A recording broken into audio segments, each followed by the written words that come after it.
listen to me. No, please. EVM No, please listen to me. No. विदेशों के You listen to me also. विदेशों के अंदर बहुत से देशों ने तो ईवीएम की जो No, I would request you to please listen to me. लेकिन Because already लागू इसको लेकर चल रहा है। मैं सत्ता पक्ष के लोगों से अरे सुनिए, चाहती हूँ जब we are going to have a short duration discussion on the electoral reform. बहन मायावती ने उठाया राज्यसभा में ईवीएम का मुद्दा, बीजेपी ने किया जमकर विरोध। जी हाँ दोस्तों, आपने बिल्कुल सही सुना। मैं हूं पराग महेंद्र, आप देख रहे हैं नेशनल चौपाल। वो कहते हैं ना कि राजा की जान तोते में होती है, और उसी के आधार पर तमाम राजनीतिक विश्लेषक ये कहते हैं कि बीजेपी के जो जान है वो ईवीएम में बसी है, क्योंकि इस देश के अंदर में तमाम राजनीतिक पार्टियां लगातार ईवीएम के विरोध में बड़े पैमाने पर सामाजिक संगठन हो, राजनीतिक पार्टियों के नेता हो, अपना विरोध प्रदर्शन जताते हुए नजर आते हैं। लेकिन इसके बावजूद भी सुप्रीम कोर्ट हो या फिर चुनाव आयोग हो, इस पर किसी भी तरीके से सकारात्मक रूप से जो प्रक्रिया है या फिर संज्ञान लेता हुआ नजर नहीं आता। और जो आने वाले लोकसभा 2024 के चुनाव है, ये भी ईवीएम के आधार पर होंगे, ये कहने के पूरी तरीके से देखा जा रहा है। अब सवाल ये पैदा होता है कि लगातार ईवीएम के माध्यम से जो परिणाम निकल कर आ रहे हैं, जो परिणाम ये कहने के साबित करते हैं, और परिणाम आने के बाद में कई राजनीतिक पार्टियों के माध्यम से ये कहा जाता है कि परिणाम ये गले के नीचे नहीं उतर रहे। जहां पर बीजेपी का जनाधार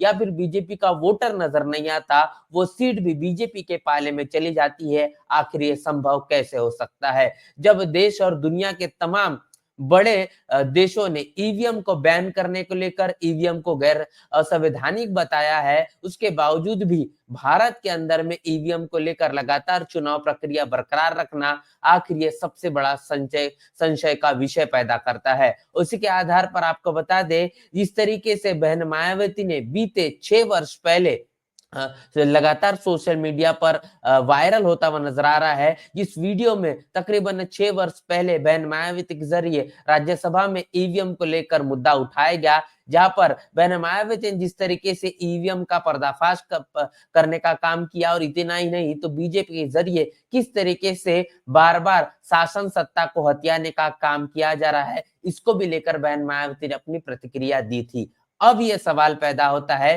कि बहन मायावती ने जो तमाम बातें कही थी, क्या उसमें और आज की जो हकीकत है इसमें कोई बड़ा बदलाव देखने को मिल रहा है? सबसे पहले राज्यसभा में बहन मायावती ने इस ईवीएम के मुद्दे को लेकर तमाम जो बातें कही है, उसको आपसे पहले साझा कर दे। माननीय सभापति जी, हमारी पार्टी ने नोटिस दिया है, बहुत इम्पोर्टेंट मामला है 267 के तहत। तो मैं अपनी बात आपके माध्यम आपके संज्ञान में लाना चाहती हूँ, पूरे हाउस के संज्ञान में मैं लाना चाहती हूँ। वैसे तो पूरा हाउस इस बात से अवगत है कि हमारे संविधान में लोकतंत्र की व्यवस्था है, जिसके तहत एक मिनट प्लीज, जिसके तहत संसद और विधानसभाओं में जो लोग चुनकर आते हैं वो जनता की पसंद के होने चाहिए। ये हमारे संविधान में लोकतंत्र की व्यवस्था है, ना कि ईवीएम की पसंद के होने चाहिए, ना कि ईवीएम की पसंद के होने चाहिए। और ये जो नई चुनाव प्रणाली है ईवीएम की, तो इसके तहत तो पूरा अपने देश में इस समय लोकतंत्र की हत्या की जा रही है। सत्ता पक्ष के लोग, माननीय उपसभापति जी प्लीज रिक्वेस्ट है, माननीय उपसभापति जी, माननीय उपसभापति जी, जब कांग्रेस पार्टी सत्ता में थी, सेंटर में थी, तो उस समय भारतीय जनता पार्टी के लोग, इनके वरिष्ठ नेता लोग ये कहते थे कि ये जो नई प्रणाली है ईवीएम की, तो ये इससे फ्री एंड फेयर इलेक्शन नहीं हो सकता है। पुरानी जो व्यवस्था है बैलेट पेपर की, वो सही व्यवस्था, ये लागू होना चाहिए। जब कांग्रेस वाले लोग पावर में थे, लेकिन अब कांग्रेस वाले लोग विपक्ष में है, आप सुनिए, बीजेपी के लोग पक्ष में, सत्ता में है, मायावती जी, अब जरा सुनिए। अब बीजेपी के लोग ये कहते हैं कि जो बैलेट पेपर वाली व्यवस्था वो सही नहीं है, ईवीएम की व्यवस्था सही है। ये क्या चल रहा है लोग? ना सुनिए, सुनिए, ये मजाक चल रहा है। अब जरा सुनिए। सभापति जी, मैं कहना चाहती हूँ, उत्तर प्रदेश आप जरा सुनिए, खंड में जो चुनाव हुआ है आप जरा सुनिए, गड़बड़ी की गई है। मेरे को जरा सुनिए, की हत्या की गई है। मेरे को जरा सुनिए। चाहती है No, इसी there is- सत्र के अंदर मेरे को कानून आना चाहिए। No, please. इसी सत्र के अंदर कानून आना Please चाहिए। listen to me. सारी व्यवस्था वो लागू No, होनी please. चाहिए। EVM No, please listen to me. No. विदेशों के You अंदर- listen to me also. विदेशों के अंदर बहुत से देशों ने तो ईवीएम की जो No, I would request you to please listen to me.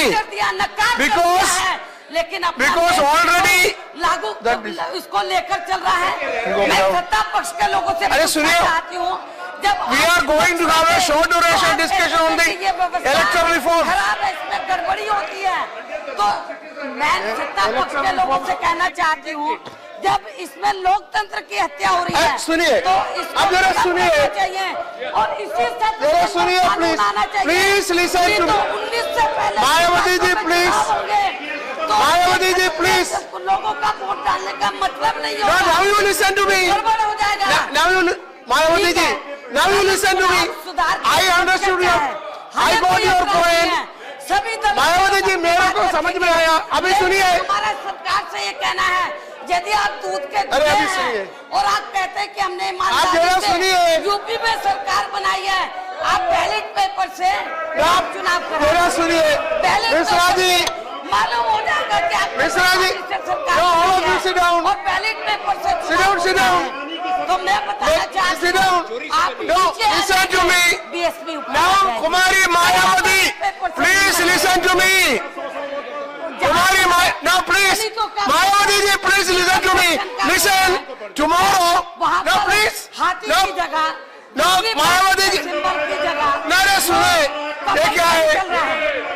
आप No, please, no, no, no, no. जब विपक्ष में थे कि बैलेट पेपर में No, no please, no please, no please, listen, no please, no, you understand, मेरे केवल there is, एक आप मेरे सुनिए, पूरा विपक्ष है। अरे समझ में आया, आप बैठिए अभी, कानून बनना मायावती चाहिए। sit down. कानून बनना चाहिए। Mayawati please sit down. EVM की व्यवस्था बैठने दो, बैठिए, रद्द होनी चाहिए। आप बैठिए। के माध्यम से चुनाव जैसा कि वीडियो में आपने साफ तौर पर देखा, बहन मायावती के जरिए जिस तरीके से इस पूरे के पूरे बयान में जो कुछ कहा गया है और लगातार बहन मायावती को अपनी बात कहने से रोका जा रहा है, इससे ये साफ होता है कि बीजेपी की तमाम जो रणनीतियां है वो किस और इशारा करती है। कहीं ना कहीं मनुवादी जातिवादी विचारधारा किस तरीके से एक प्रभावित होकर पूरे देश के अंदर में काम करते हुए नजर आती है। सांप्रदायिक माहौल और धार्मिक मुद्दों को लेकर लगातार बीजेपी शासन सत्ता में बरकरार रहना चाहती है, लेकिन ईवीएम का मुद्दा हो या फिर रोजगार का हो, स्वास्थ्य का हो, भुखमरी का हो और इसके साथ साथ रोजगार के साथ साथ तमाम शैक्षणिक संस्थानों के अंदर में भागीदारी का मुद्दा हो, अनेकों चीजों को लेकर जब भी सवाल निशान बीजेपी पर खड़े किए जाते हैं, तब तमाम धार्मिक मुद्दों का सहारा लेकर उन चीजों को छुपाने का काम बीजेपी के जरिए किया जाता है। और इसमें सबसे बड़ा मुद्दा है वो है ईवीएम का मुद्दा, क्योंकि ईवीएम को अगर बैन नहीं किया गया, ईवीएम को बदला नहीं गया, तो आने वाला लोकसभा 2024 का चुनाव है और ये चुनाव निर्धारित करता है कि आने वाले पीढ़ियों का भविष्य कैसा होगा। फिर एक बार अगर बीजेपी शासन सत्ता में आ जाएगी तो लगातार देश में भारतीय संविधान को बदलने की बातें, भारतीय संविधान के तमाम अधिकारों को निस्ताबूद करने की बातें, आरक्षण का सबसे बड़ा मुद्दा और इसके साथ साथ वन वोट वन इलेक्शन और तमाम तरीके से जो असंवैधानिक चीजें हैं जिसको लाने का काम बीजेपी के जरिए लगातार किया जा रहा है। सीएए और एनआरसी जैसे तमाम बड़े मुद्दे, किसानों का आंदोलन किस तरीके से तमाम दिल्ली के बॉर्डर पर होता हुआ नजर आ रहा है और तानाशाही वाला रवैया बरकरार रखने का काम बीजेपी का कहने के साफ तौर पर नजर आता है। ऐसे में ये चीजें साफ करती है कि फिर एक बार अगर बीजेपी की शासन सत्ता इस देश में आ जाती है तो निश्चित रूप से खास तौर पर मुसलमानों को बुलडोजर के नाम पर, धार्मिक मुद्दों के नाम पर जो टारगेट करने का काम किया जा रहा है और खास तौर पर दलित और पिछड़ों पर और आदिवासियों पर होने वाले जो अन्य अत्याचार है वो थमे नहीं थम रहे। ये तमाम जो चीजें हैं ये वक्त के मुताबिक बढ़ते हुए नजर आएगी और इस पे किसी भी तरीके का कोई अंकुश लगेगा नहीं। और ऐसे में ये सवाल खड़ा हो जाता है कि ईवीएम को अगर बैन नहीं किया गया और ईवीएम के आधार पर ही चुनाव हो जाते हैं तो चुनाव ये फिर एक बार बीजेपी के पाले में जा सकता है। ऐसा लगातार राजनीतिक विश्लेषक और बहुजन विचारक जो है वो अपनी बात रखते हुए नजर आते हैं। ऐसे में बहन मायावती के जरिए जो तमाम राज्यसभा में ईवीएम के खिलाफ जो सवाल निशान खड़े किए गए और लगातार बीते जो विधानसभा का 4 प्रदेशों में जो चुनाव हुआ, इसमें भी बहन मायावती के जरिए तमाम जो उन्होंने सभाएं की है, वो प्रत्येक सभाओं में ईवीएम को लेकर लगातार बहन मायावती अब मुखरता से बात करते हुए नजर आती है। पूरे देश में अगर आप देखेंगे तो जिस तरीके से बहन मायावती ने ईवीएम के मुद्दे को लेकर लगातार मुखरता से अपनी बात रखी है, इस आधार पर इस तरीके से तमाम राजनीतिक पार्टियों के जो नेता है वो ईवीएम को लेकर अपने बयान देते हुए नजर नहीं आते। ऐसे में अब साफ है कि जिस तरीके से बहुजन समाज पार्टी की रणनीतियां पूरी तरीके से साफ है कि अगर बैलेट पेपर के आधार पर चुनाव होता है तो बहुजन समाज पार्टी के खाते में सबसे ज्यादा वोट आपको नजर आएंगे, बहुजन समाज पार्टी के खाते में सबसे अधिक सीटें नजर आएगी। लेकिन ये बात भले ही जिस तरीके से वास्तविकता है, लेकिन इन चीजों को बीजेपी भलीभांति जानती है और वो किसी भी कीमत पर ईवीएम पर ही चुनाव लड़ाना चाहती है, बैलेट पेपर के आधार पर वो चुनाव नहीं करवाना चाहती। और इसीलिए जो चुनाव आयोग है वो चुनाव आयोग भी तमाम राजनीतिक पार्टियों के माध्यम से लगातार जो सुप्रीम कोर्ट में याचिकाओं का अंबार लग चुका है, उसके बावजूद भी ईवीएम के मुद्दे को लेकर सकारात्मक प्रतिक्रिया नहीं देना और ईवीएम के आधार पर ही आने वाले लोकसभा 2024 के चुनाव की जो तस्वीरें है वो बरकरार रखना, ये साबित करता है कि किस तरीके से सुप्रीम कोर्ट हो, ये चुनाव आयोग हो, ये फिर एक बार ईवीएम के आधार पर ही चुनाव कराना चाहता है। और कहने के पूरे देश के अंदर में ईवीएम को लेकर कहने के एक विरोधाभास वाला जो माहौल नजर आ रहा है, जहां पर दिल्ली के जंतर मंतर से लेकर तो तमाम महमूद प्राचा और तमाम जो सुप्रीम कोर्ट के एडवोकेट्स है, उनके जरिए लगातार एक बड़ा विरोध प्रदर्शन ईवीएम के खिलाफ पूरे देश के अंदर में खड़े करने का काम किया जा रहा है। उसके बावजूद भी इन तमाम चीजों को लेकर अगर सुप्रीम कोर्ट और चुनाव आयोग संज्ञान नहीं लेता तो ये आने वाला समय निश्चित रूप से अनुमानों के आधार पर अगर कहे तो बहुत गंभीर होने वाला है, जिसके जो परिणाम होंगे वो परिणाम भी कहने की घातक कहे जा सकते हैं। तो इस ईवीएम के मुद्दे को लेकर जिस तरीके से बहन मायावती ने राज्यसभा में जो अपनी आवाज बुलंद करने का काम किया है, ईवीएम के विरोध में जो उन्होंने अपनी बातें कही है, जो वीडियो सोशल मीडिया पर जमकर वायरल हो रहा है, इसको लेकर आपकी क्या राय है, प्रतिक्रिया क्या है, लिखकर हमें कमेंट बॉक्स में जरूर बताएं। बने रहे नेशनल चौपाल के साथ, मिलते नए वीडियो में, तब तक के लिए जय भीम, जय भारत।